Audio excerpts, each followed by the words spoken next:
Ike, Super Bowl 59 champions, your thoughts? Victory!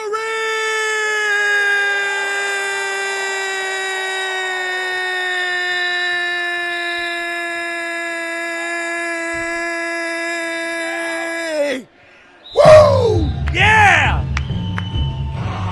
Eagles fly on the road to victory. Fight, Eagles, fight. Score a touchdown, 1, 2, 3. Hit 'em low, hit 'em high, and watch our Eagles fly. Fly, Eagles, fly on the road to victory. E-A-G-L-E-S, Eagles! Woo! Oh, baby!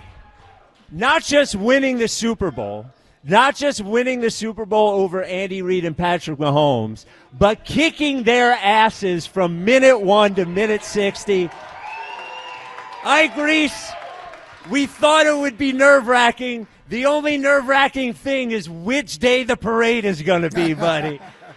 Well, that'll be Friday. That'll be Friday. Friday. Happy Valentine's Day early for everyone. Yes, sir. But my goodness, what a game that was yesterday. Just utter dominance from this Philadelphia Eagles team. I think a lot of us felt going into this game the Eagles were the better team. But what they showed yesterday is how dominant they can be when they're clicking on all cylinders. Offense, defense, special teams, coaching decisions, schemes on both sides of the ball. They completely outclassed and outmatched the Kansas City Chiefs yesterday. And that's a prideful organization. That's they have 3-4 championships over there. Andy, Patrick Mahomes, they're future Hall of Famers. But yesterday was about the Philadelphia Eagles. Yesterday was about Jalen Hurts, Nick Sirianni, Vic Fangio, that defense, and the utter dominance this team has shown since week 5. When they came off that bye week earlier in the year, they've lost one game since then. In the one game they lost, the quarterback got injured early in the game after 11 snaps. And they still would have won that game if not for a drop pass late in the game. That's how dominant they've been. All the questions surrounding this team yesterday left no doubt.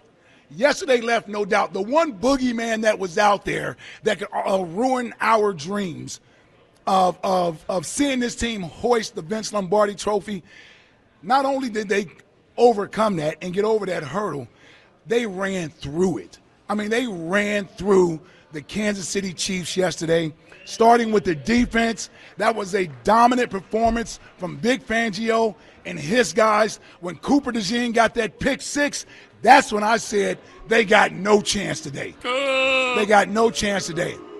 And then I'm going to tell you what QB1 did. QB1 did what he does. He did whatever was needed yesterday, whether it was through the air or on the ground. He's faced this era's GOAT quarterback in 2 Super Bowls and has outplayed him in both Super Bowls. That's what Jalen Hurts has done. Quarterback won MVP yesterday. Eagles, 2-time Super Bowl champions. I'm happy for Jeffrey Lurie, Howie Roseman. They have built an organization that we as fans should never feel we have to play second fiddle to anyone. It's a first-class organization, and now they have the hardware to back it up. One time, you can call it a fluke or whatever. 2 times, that's a trend. This is the team of now, the Philadelphia Eagles, your Super Bowl 59 champions. Man, I tell you, we just getting started, because let me tell you, we're going to celebrate this thing for a while. We're going to celebrate this one, because this one feels different. This one feels like it's sustainable, and this one feels like it's just the beginning. My goodness, the floor is yours. Well, Ike said we're celebrating for at least 6 months last night, so get ready. Yep. You know, I think the thing that you said, the Super Bowl in 2018, that was the Super Bowl that got the monkey off our back, right? But it was a backup quarterback. It was a coach that was only here for a couple of years. This is the Super Bowl that turns the Eagles into an elite organization. This is the Super Bowl where we can look at the division and not have to look at other teams in our division that have won multiple Super Bowls when we haven't. And what can I say? From the beginning to the end, this is probably the most dominant, best season I've seen from a Philadelphia sports team in my lifetime. A number one defense that saved their best performance for the last game of the year in the Super Bowl, sacked Patrick Mahomes 6 times without blitzing him, with a guy in his 15th year coming off a 2-month injury, a triceps injury. That dominant defense with 2 rookies in the defensive backfield, that dominant defense, and Jalen Hurts. Quite honestly, I said all year I did not think they could win a Super Bowl with Jalen Hurts as the quarterback. And I was wrong. They won the Super Bowl with Jalen Hurts as the quarterback, and he saved his best 2 games of the season for the NFC Championship game and the Super Bowl. He beat Jaden Daniels, the guy who everyone said was the next best thing and the best quarterback in the NFC, and he beat Patrick Mahomes, and he played great in both games. And what I hope is that this is not the peak of Jalen Hurts, that this is the beginning of Jalen Hurts. And the one thing that we saw yesterday, and we saw in the Washington game, that I just want to point out is how good this offense can look when we're passing the ball too. We scored 55 points against the Commanders. We scored 40 points against the Chiefs. That 95 points is the most points a team has ever scored in a championship game and a Super Bowl combined. The most a team has ever scored. Mm-hmm. And I hope that these 2 games are not the peak. These 2 games are the beginning, because these last 2 games have been the highlight of a great season, a dominant performance against the Commanders and the Chiefs. It was an incredible performance. I don't think we'll ever forget this season. And like you said, there's no reason to believe why the next 5 years can't be like the last 5 years. Yeah. You know what I mean? I have no concern. This team is in a great position. And Jalen, as far as that being the peak, I don't think it's going to be the peak. I think it's just him scratching the surface of what he can be moving forward. I really do. I mean, yesterday's performance, in my opinion, it was magnified because of the stage that it was on. But those numbers don't jump off at the screen at me like it's he. I mean, Tom Brady threw for 500 yards in the Super Bowl. Nick Foles threw for almost 400 yards in the Super Bowl. That's just – I thought yesterday, and really the Washington game as well, showed you why Jalen doesn't have to be that guy that everybody is aspiring him to be. He's always going to be good enough and always going to be in a position to do what needs to be done. And you don't get those 2 performances overall by the team, including Jalen, without the way the defense played in the last 2 games. They continue to take the football away, put points on the board for you, give you a short field. It's easy to play football when the defense is playing the way that it plays. When you get the ball on the 10-yard line. It's easy to play football when the defense is doing that for you. And that's no slight towards anybody. That's making sure I acknowledge one of the strengths of this team, which has been the defense all year long. The number 1 defense in the league has been consistent every week, and it's not a luxury. It's not a luxury. When I look at that game yesterday, I'm going to think about how we dominated Patrick Mahomes, and that's because of the defense. Here's what's crazy. Until the touchdown pass to Devontae Smith, I think we were looking at it go, Josh Sweat is going to be Super Bowl MVP. Like, think about – could have been, yeah. You know what I mean? Cooper DeJean. Or Cooper DeJean. Think about a world where before this season, if you had told us that we would have the number 1 defense going into the Super Bowl against the Kansas City Chiefs, and potentially your Super Bowl MVPs could be Josh Sweat or Cooper DeJean. Yeah. Like that just shows what this season has been defensively. It's been awesome. Yeah. Fritz, you believed in when nobody else did. Get in there, predicted 16-1 in a Super Bowl championship. Never a doubt. Never a doubt. Never a doubt. It still doesn't feel real. Like, it doesn't. That game yesterday doesn't feel real. To do that to Patrick Mahomes and Andy Reid and just, I mean, it was over. Like, there's no suspense. It was 24-0 just like that.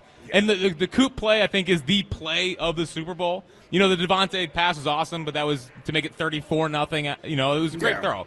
But that Coop play, the reaction to that, after that, it just felt over. So I can't believe it's real. That's, to me, the most dominant team I've seen in my entire life.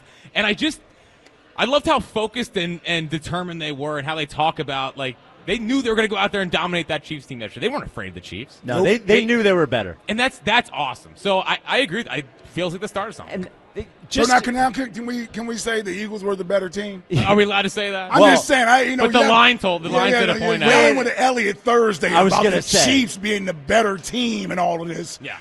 It wasn't even close. Wasn't even close. I just want to make sure I remind Elliott of that.